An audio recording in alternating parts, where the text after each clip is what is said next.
Well, let's talk to the brand new Kingston town manager, all being well, once it's all sorted out. Tommy Widgerton is with us. Tommy, welcome to Norfolk, welcome to Kingston town. You must be delighted about this new opportunity.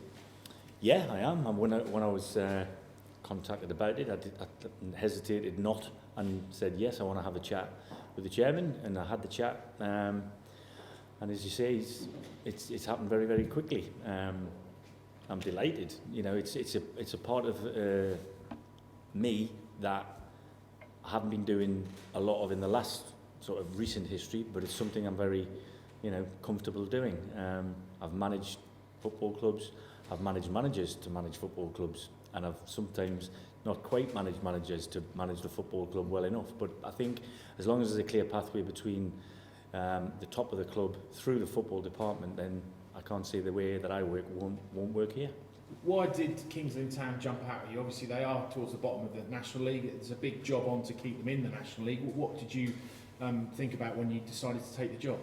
Well, I'm aware of a lot of the players because a lot of the players fall into a remit and a strategy at football clubs that I've worked at in recent history where we were watching a lot. So from that point of view, I know a lot of them, and I know their backgrounds and where they come from and what their games are. So it's not like I'm walking into a blind pit.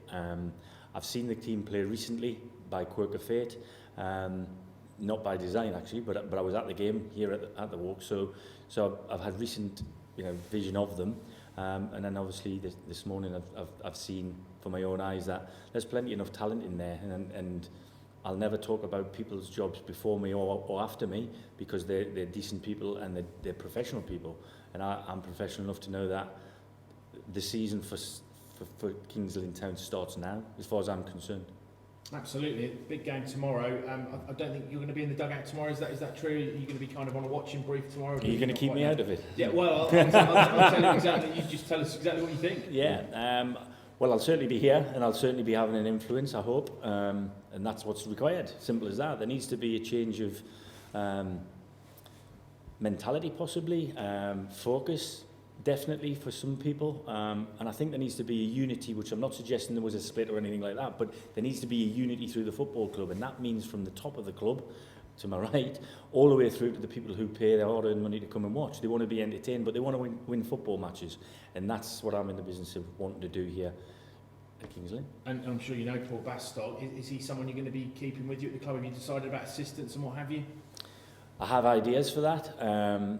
Paul's made it very clear that he was very much part of Ian's staff and has decided himself to vacate the position. So that is a decision I didn't make, I have to say that. But in fairness to Paul, on the handover, he was kind enough to hang around and give me information that I felt was only he could give me. So in effect, stuff I didn't want to talk about with players and other members of staff. So I've got to give Paul a real big pat on the back for being around until the reins were passed over as such. And you said you've been with the players this morning, is that correct? You've done a training session with them? I've watched and I've had a chat with the group. When I say the group, I mean all of the players, those currently been playing in the games, a couple of the younger ones who possibly you might not know yet, and the public might not know, but also the lads who are injured and can't play a part at the moment. It's an old cliche in football, but it's a clean slate. Everybody needs to be pulling in the right direction. We need no holes in the boat. The whole that size sunk the Titanic. So we don't want anybody not pulling in the same direction. And obviously you played here at the Walks and had a great career starting at Southampton. Lots of people remember you there as well. And what can you bring to the role of Kingston Town manager? Leadership, honesty, integrity. Morality, all of the ingredients you'd want in somebody who leads a group of men, to be honest with you. And these boys, and some of them are boys, have to become men very quickly. You're in a big boys league, and this is a league we definitely want to be in next season, and that'll be the sole purpose in my mind from the moment you take that out of my face. It sounds like you're going to be maybe a bit of disciplinarianism there. Do they need that, do you think? What's disciplinarian? I think you have to give ownership to people. You have to give ownership from an age where you feel as the leader of that group, they can handle it. What they can't handle as individuals, I'll handle for them. And if that means making decisions, because whilst I sound very nice and my tone's very level as it is here, I'll not need a loudspeaker when I'm on the side of the pitch. So from that point of view, I can turn it up and turn it down, relevant to the person that I need to be dealing with. I mean, people forget. You know, I used the analogy when I spoke to the chairman on our meeting. If you give me your car keys, your car will work for me the same as it works for you. These are human beings. These all have got backstories, and I'm not sticking up for them or I'm not giving them sub stories or anything like that. But they've all got one common aim as of now, and they know what it is because they've been told.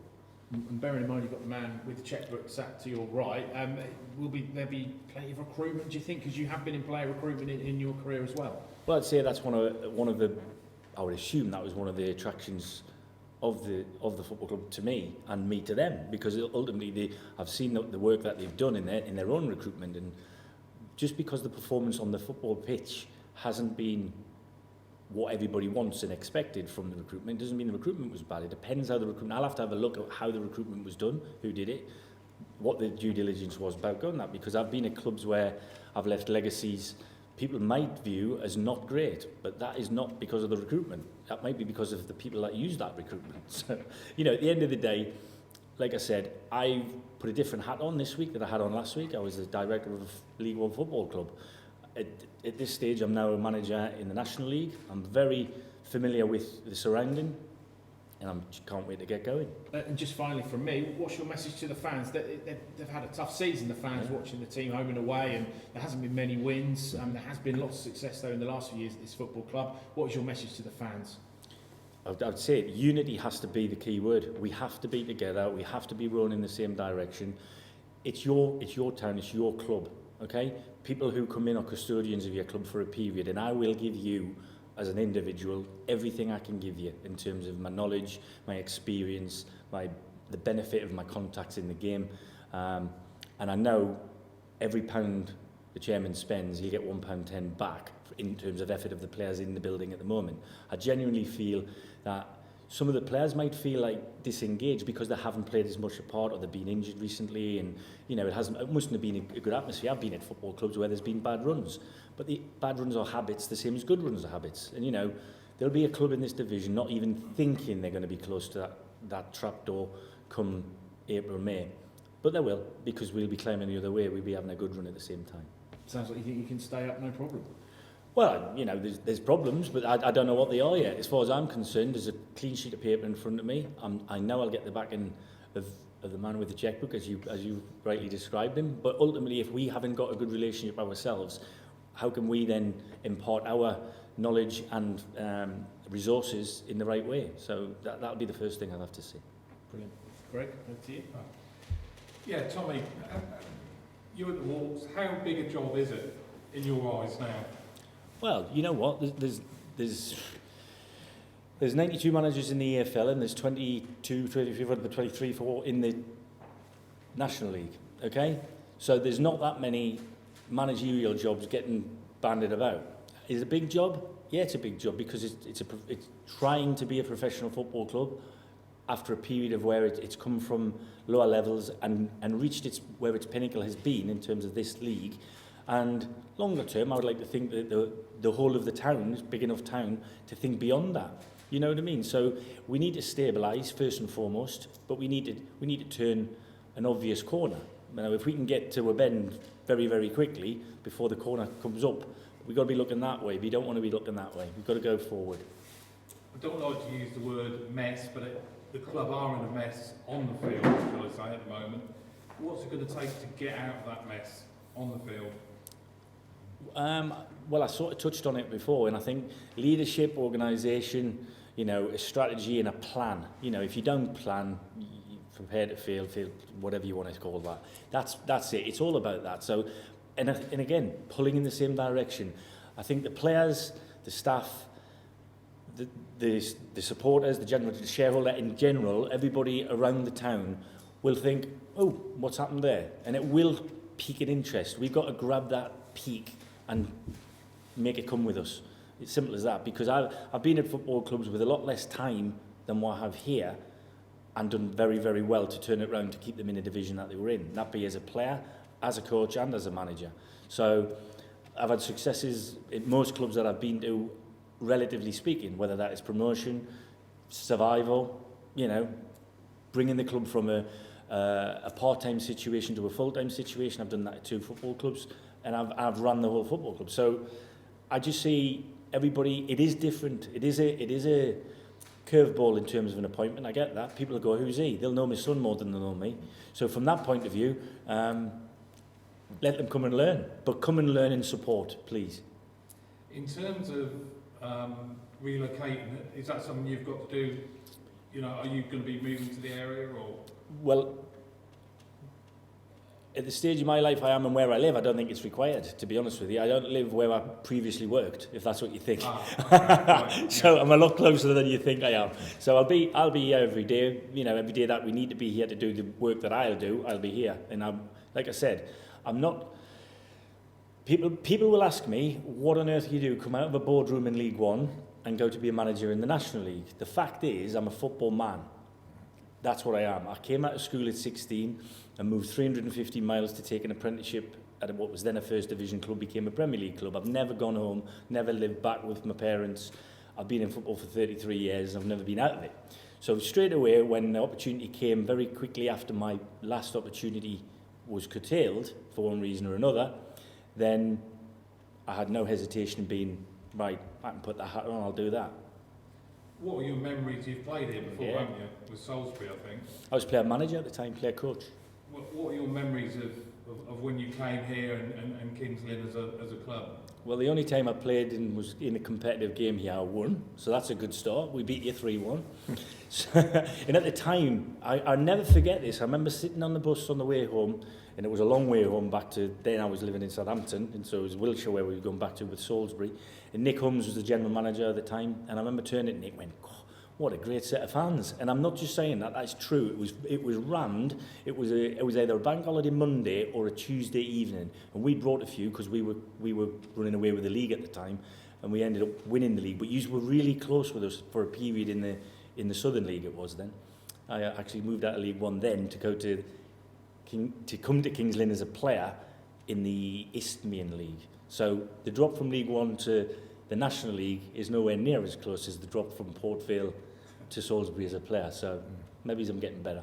Do you have many connections with Norfolk? Because obviously you worked with Mark Robbins at Coventry, didn't you? Yeah, I did, yeah. Mark, I was head of recruitment at Coventry when they were in League Two, and I helped put a squad together there that were promoted in the first season. And I decided to leave Coventry, but I know Mark and I are still, you know, on talking terms and whatever. It was a path I moved to work for somebody who I knew a little bit more, and that manager then moved on from Bristol Rovers. So I built the 2.5 to 3 years my relationship with the owner in the boardroom up there on my own bat. So again, I think I'm different in terms of I'm not a guy going to sit here every week.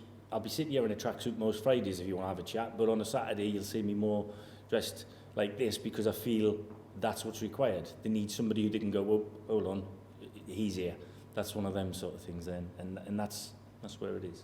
I think you've touched on one of your sons playing in non-league football. Any chance we might see him coming to the Walks, or if what I see he's good at is required at this football club, I can tell you now his name will not stop me from signing him. Simple as that. You know, I will bring what's required to the football club for the football club to benefit. Simple as that. And if he fitted into that, and if we could afford him, then that's the basic crux of it. And I think your other lad's a professional dancer, isn't he? Yeah, he is. So quite quickly after the game on Saturday, I'll be hot-footing it somewhere to a TV to watch him on Strictly. He's one of the pros on Strictly comparison. Yeah. Have you? Have you discussed? Have you said anything to you two lads about? No. I'm not saying anything to anybody. That's why we're having this conversation. Yeah. Okay. And do you think deep down you can pull off the Great Escape? Because it would be the Great Escape when you look at what the club's up against, wouldn't it? We've got to get above 2 teams. We haven't got to win the league. We've got to get above 2 teams. That's my sole thinking. At this moment in time, I don't care who the other 2 teams are. All I want to do is get Kings Lynn above 2 teams and above that horrible dotted line. You'll not hear me mentioning that word that begins with the R. Okay? I'll only be talking about progress beginning with a P. So let's forget about what's gone on and where we are and, oh, it's going to be hard, it's going to be this. It's not. It's going to be a work in progress from day one from me, you know, I'm in front of it tomorrow straight away. So they're going to come thick and fast. One thing I do know is my missus is going to have to change our Christmas plans because I wasn't planning on going to Halifax on Tuesday night and Grimsby on the 28th. Although I was once the record signing at Grimsby. Yeah, I have. Yeah, I'm good friends still to this day there. So did you play in the double winning team? I had a back operation, so I did the commentary on the TV rather than the game. Okay. But I was in the squad that got there. Yeah. 96, 7 Right. or 7. Stephen Cleeve, Tommy Woodrington's your new manager. Why have you got him in at the football club? Well, he's contagious and he's dedicated and he's passionate. As he says, he's a football man, and he's got the ambition, that burning desire, that passion, which you can't install. You either have it or you haven't got it. It's as simple as that. And he's got it. And a lot of managers, which you'll see in my programme notes tomorrow, and it's no disrespect to any of them, but when you go through the interview process, a lot of them say the same stuff, and it's just what they do. They give you a reason. And Tommy's not like that. Yeah? Tommy's got sets himself apart because he's got a lot of not just experience. A lot of them got experience, but it's just having that drive, yeah, and that commitment and all those other things. And so I think Tommy, we sat. Had a great chat yesterday. We had to cut it a bit short, so I had to go and watch my little boy train as he trains on a Thursday night. But nevertheless, you know, it was an important meeting, and I just reflected on it as I walked around another training pitch for a few hours and thought to myself, you know, this is ridiculous. Yeah, Tommy is the guy. So I got back and we started texting at, you know, someone. Well, I mean, business goes on till midnight, whatever. So that was it, and I spoke to Tommy's agent, and it just felt right. When it feels right, it normally is right, because you're relying on your gut, and your gut is made up, for me, of years of experience, and when your gut feels right, then that's it. So Tommy, to me, is exactly the right guy we need to bring this football club, not just for this season, you know, to hopefully propel and build this football club into something quite interesting. Yeah, the club say they had lots of applicants. It sounds to me as if Tommy stood head and shoulders above everyone else. Is that fair to say? Yeah, I mean, Tommy applied late. We should apply earlier. It saved me a lot of work, but he came in at late on. And we I don't know how many we had. I didn't count them up, but a lot. I mean, tens. I mean, it wasn't hundreds, but 50, 60, something like that. So yeah, he did, and you can't always tell by looking at a bit of paper. It's you know, you've got to sit in front of people and see, because a lot of people, you know, as Tommy says, there's 110 jobs or so. That's it. It's not that many, and so so a lot of them will say anything just to, and there's nothing being rude about anyone, because they want to get the job. Of course, they do want to get the job. It's natural. But for me, we need to have someone that wishes to bring the club into the, you know, to take it forward. And obviously, there's three things that your football manager needs. He needs to be a coach, he needs to be a manager, and he also needs to recruit well. Because if the recruitment's wrong, it's very difficult. So, to my mind, Tommy's got all those three qualities. Plus, we also have to have a good relationship with the chairman and the manager. Otherwise, it's very difficult to take the club forward. So, you know, Tommy's very easy to get on with, because you've just seen it's not a barrier up, and a difficult situation. So I think hopefully it will be a great team off the pitch as well as it is on the pitch. And he's told us about his experience off the pitch, on the pitch, sure. Obviously recruitment as well. So he's got many different hats in football. That must have been attractive to you as well. Yeah, because he's got all-round experience, and it's good to see things from different angles. It can only be beneficial if you're a football man, as Tommy says, and you can see because there's lots of issues in football which a lot of people don't always see everything. They see some of it, but not all of it. They see it from their vantage point. So be able to see pluses and minuses from various things, it can only be a benefit to this football club, and I think Tommy, with its experience, brings that to the table. Yeah. Also, you are the man with the purse strings, and you've talked to us a lot about how money's tight here at Kingston Town. You're a full-time club now. Is there going to be recruitment available to Tommy to change the squad a little bit? Yeah, I mean, look, Tommy's in charge of that, and you've got to back your manager. That's my job. Various jobs I have, and that's one of them, and that's the key for me. And I'm not going to, you know, I want to stay in this league. We've worked very hard to get to this league, and I've spoken to a couple of players, even one or two ex-players this week, and you know, they don't want us to go down. They want us to fulfil, you know, all that hard work that we put in over the various grounds across the country, trips, and it would be a crying shame for it to go to waste for because we, I don't know what the reason is. We can't do that. We can't let that happen. So I'll do everything I can to make as much money available to Tommy to allow him to recruit. Obviously, we've got to be a little bit careful, so we haven't got the millions and millions and millions that some of the clubs in our league have got. But that doesn't mean to say, they can only play 11 players, and so can we. So we get our recruitment right, then and we don't spend, ridiculous amounts. Then there's no reason why we can't bring in some players that Tommy wants if he wishes to. And Tommy is going to be involved tomorrow. Obviously, Paul Bascott is taking the team and he's sort of carrying on. I don't think he is Paul Bascott. No. So you're going to okay. Well, we'll get that straight. So it is going to be Tommy in the dressing room as far as you're. Yeah, as far as I know. I've just arrived, so you probably know more than me. But I think so. Yeah. So Tommy's going to be in the dressing room, and obviously that's going to be, I guess you'd say, a kick up the backside for the players when they really need it in a big game. Yeah, look, it's a big game for us, and I don't know. A lot of the players are hurting, and there's no question about that. I can see some of them, as I said the other week, may not be hurting enough, but there's some that are certainly hurting. And as Tommy says, it's a clean slate now for the players. They need to go out and prove to Tommy that they want to be at this football club, and I'm sure they do prove that, then he's going to be grateful to have them here. So and sometimes it also needs tweaks. So clearly it needs tweaks, otherwise we wouldn't be second from bottom. So that's all above my pay grade. So I can't go too much into how it's going to be tweaked, but I know it will be tweaked, and that's what we need to do. Have you spoken to any of the players? What's their reaction to Tommy? I haven't spoken to them today. No, I have spoken to a couple of them over the last few days, but not today. So I've got no idea what their reaction is. But I've heard through the grapevine, because of course. Some of them have worked with Tommy in previous, Josh Barrett in previous employment. So yeah, I understand it's very positive and they're very happy.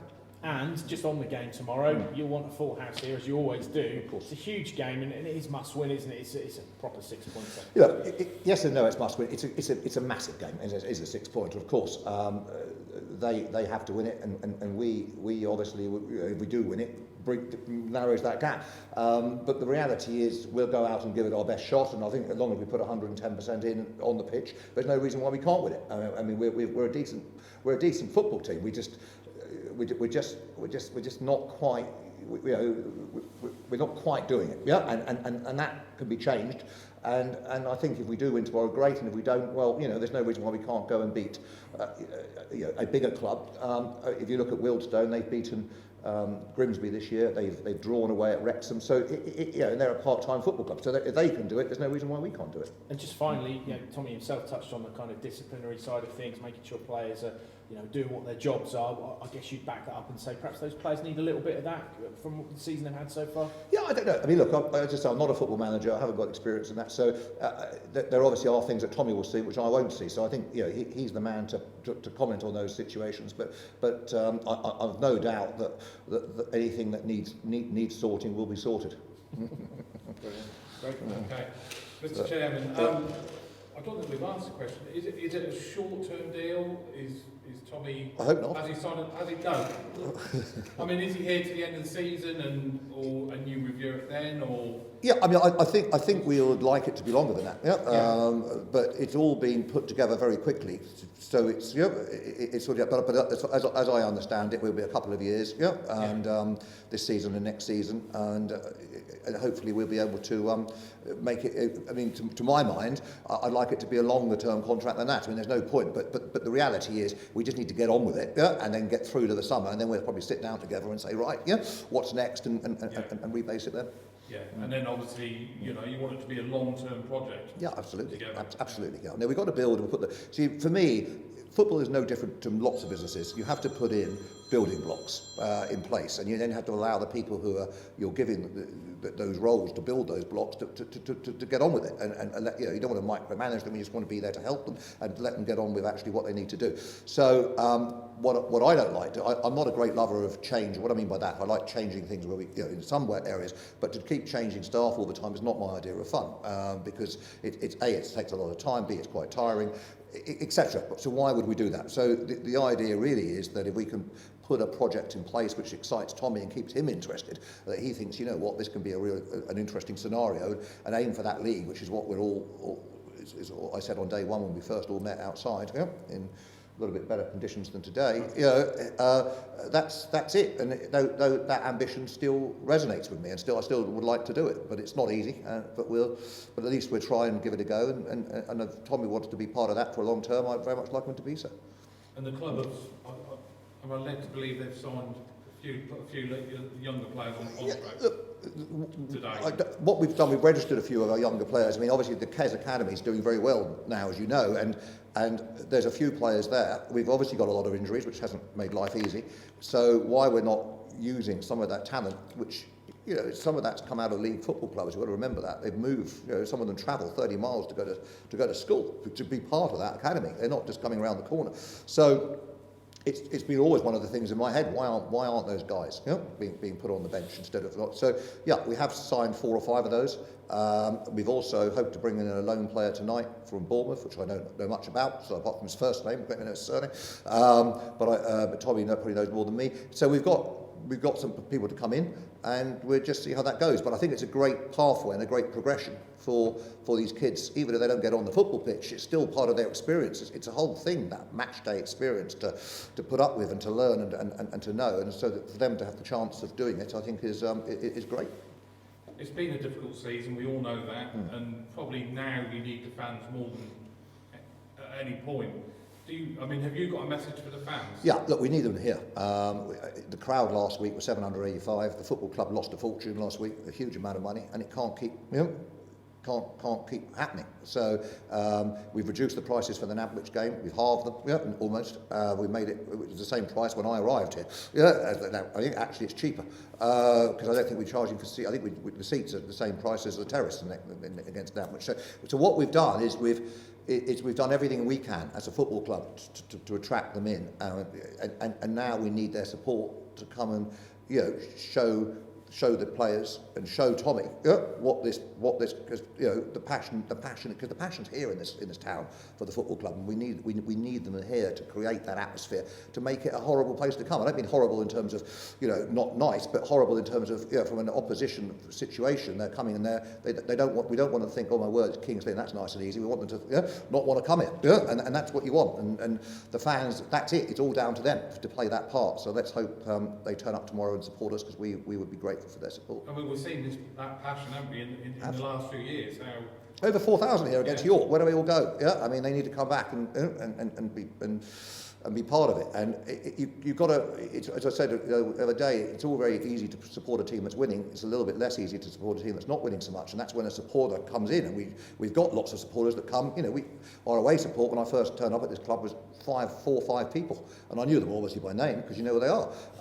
And now, we're 70, 80 people, even the long distance journey. Obviously, we can still take 300-400 some of the games, but the point is, we're taking 80 people down to Dorset, which are long journeys to get to from here.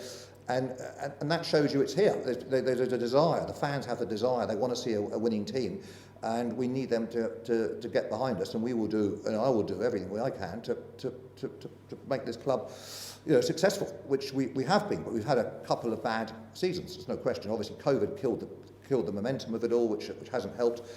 So I understand there's all sorts of issues, but we've got through that. We are where we are now. Now we need to look forward and not look back and say, okay, let's push on and keep going together.